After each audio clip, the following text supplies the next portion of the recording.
तो दोस्तों, भारत को जानने की जो सीरीज़ मैंने बोला था पिछले वीडियो में कि मैं शुरू करने जा रहा हूँ, उसी सीरीज़ के अंतर्गत आज हम अपना अगला टॉपिक जानेंगे, उसके बारे में जानकारी प्राप्त करेंगे। और आज का हमारा टॉपिक है भारतीय सेना।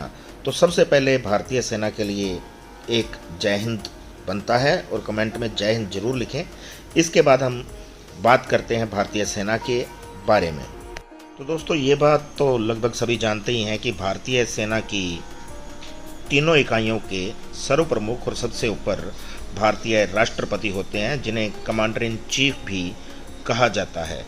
और सेना की कमान सेनाध्यक्ष के पास होती है और एक नया पद सृजित किया गया है CDS का, जिसमें जो तीनों सेनाओं के अध्यक्ष होते हैं, थल सेना, नौसेना और वायुसेना। दोस्तों, भारत शुरू से ही विश्व शांति के पक्ष में रहा है। वसुदैव कुटुंबकम हमारा नारा रहा है और जब भी कहीं पर भी शांति या शांति वार्ता की बात आती है तो भारत को सबसे आगे रखा जाता है और यही काम भारतीय सेना भी कर रही है। भारतीय सेना संयुक्त राष्ट्र की शांति सेना में सबसे बड़ा योगदान देती रही है और भारत को इस बात के लिए भी जाना जाता है कि संयुक्त राष्ट्र के तहत गठित होने वाली पहली महिला पुलिस इकाई भारत ने ही बनाई है ना शानदार बात। दोस्तों, अगर बात करें तो सेना सिर्फ देश की रक्षा के लिए ही अपना योगदान नहीं दे रही है, बल्कि देश के निर्माण और इंफ्रास्ट्रक्चर में सेना का बहुत बड़ा योगदान है। सेना की शाखा मिलिट्री इंजीनियरिंग सर्विसेज भारत में सबसे बड़ी निर्माण और रखरखाव एजेंसियों में से एक है और देश भर के कुछ बेहतरीन निर्माणों के लिए जिम्मेदार है, जैसे कि खारदुंगला दर्रा, जो दुनिया की सबसे ऊंची मोटरेबल सड़क है, लेह में मैग्नेटिक हिल, और ऐसी और भी कई परियोजनाएं हैं जिनके लिए त्वरित और कुशल कार्रवाई की आवश्यकता होती है। तो उन्हें आमतौर पर सेना को ही सौंपा जाता है या सेना के इंजीनियरिंग विंग को सौंपा जाता है, या फिर अक्सर उनसे इन परियोजनाओं के लिए परामर्श लिया जाता है। दोस्तों, अब अगर बात सेना की हो रही हो और सियाचिन ग्लेशियर का जिक्र ना हो, ऐसा तो कभी हो ही नहीं सकता है। समुद्र तल से 5000 मीटर से अधिक की ऊंचाई पर स्थित सियाचिन ग्लेशियर दुनिया का सबसे ऊंचा युद्ध क्षेत्र है और ये भारतीय सेना के नियंत्रण में है और भारत की शान को ऊंचा करता है। सियाचिन में हालात बेहद कठिन है।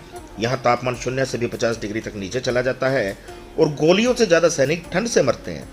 भारतीय सेना ने सभी संघर्षों और आक्रमणों के खिलाफ सफलतापूर्वक इस क्षेत्र की रक्षा की है। इसलिए हमारा फर्ज बनता है कि हम अपनी आर्मी को, हमारी सेना को पूरा सम्मान दें और उनके संघर्ष को पूरी इज्जत भी दें। दोस्तों, बात करते हैं भारतीय सेना के घुड़सवार रेजिमेंट की।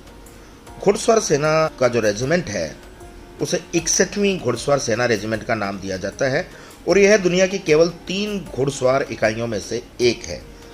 इस रेजिमेंट का उपयोग मुख्य रूप से औपचारिक अवसरों के दौरान किया जाता है, लेकिन अगर देश पर कोई विपत्ति हो तो आंतरिक सुरक्षा के लिए भी इन्हें तैनात किया जाता है। दोस्तों, अब बात होगी भारतीय सेना के स्ट्रक्चर की कि किस तरह से भारतीय सेना बनी हुई है। भारतीय सेना एक रेजिमेंट प्रणाली के साथ है और यह विश्व का सबसे बड़ा स्वयंसेवक बल है, जहां एक सैनिक रेजिमेंट सिस्टम में एक रेजिमेंट में अपना पूरा करियर बिता देता है। कुछ रेजिमेंट धार्मिक, जातीय या क्षेत्रीय पहचान के आधार पर बनी हुई है, जैसे कि Gorkha regiment, Sikh regiment, Assam regiment आदि। लेकिन ऐसी भी बहुत सी रेजिमेंट हैं जो जातीय, धार्मिक या क्षेत्रीय पहचान तक सीमित नहीं है, जैसे कि पैराशूट रेजिमेंट और ग्रेनेडियर्स ब्रिगेड। ज्योग्राफी और संचालन के आधार पर भारतीय सेना के रेजिमेंट्स को 7 कमांड में विभाजित किया गया है, जो हैं number 1 army training command, number 2 central command, number 3 eastern command, number 4 northern command, number 5 southern command, number 6 southern western command and number 7 western command. दोस्तों, भारतीय सेना के अंदर कुल 27 रेजिमेंट हैं जो इस वक्त ऑफिशियली वर्किंग कर रही हैं। सबसे पहली रेजिमेंट पंजाब रेजिमेंट थी, जो कि 1705 में बनी और 1948 के बाद कोई भी नई रेजिमेंट भारतीय सेना में नहीं बनाई गई है। तो दोस्तों, आशा करता हूँ कि भारतीय सेना के बारे में जो भी ये जानकारी मैंने आप लोगों को दी है वो आपको अच्छी लगी होगी और पसंद आई होगी। और अगर ये जानकारी आपको अच्छी लगी और पसंद आई तो एक शेयर और लाइक तो भारतीय सेना के नाम पर बनता है। साथ ही चैनल को सब्सक्राइब जरूर करें और भारतीय सेना के लिए कमेंट में जय हिंद लिखना मत भूलें।